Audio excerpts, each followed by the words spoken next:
Juhul, kui ma soovin postiloendit ühendada kirja või siis oma sildidokumendiga, mida ma siis parasjagu olen kirja koostajal loonud, kas ma hakkan teda siis välja printima või pärast ka saatma. Näete, et mul on dokument olemas, aga puudu on siis need väljad, kuhu ma sooviksin postiloendist kasutada andmeid.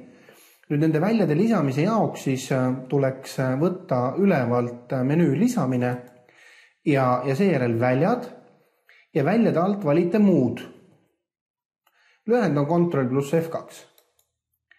Ja nüüd, kui see väljade aken avaneb, siis tuleks jälgida, et teil oleks ülevalt valitud SAC andmebaas ja siin on siis selline tüüp nagu kirjakooste väljad, kus teile näidatakse kirjakooste puhul kõiki lisatud andmetabelid, andmebaase, milles siis tuleks valida soovitud postiloend, andmebaas ja vastavalt, kui ma avan, siis ta näitab ka seal sees siis nii-öelda leitud välju.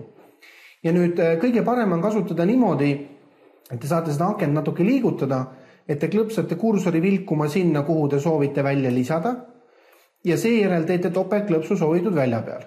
Eesnimi, siis peale eesnime näiteks ma tahaksin tühiku, klõpsan siia ja perekonnanimi, topeltklõps.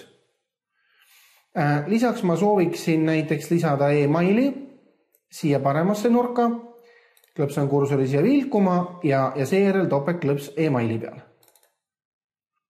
Kui ma olen väljad lisanud, siis sulgen akna ja nüüd, kui ma hakkan oma kirjakoostet edasi looma, siis on mul need väljad paigas, mis vastavalt siis täidetakse sellest postiloendist leitud andmetega.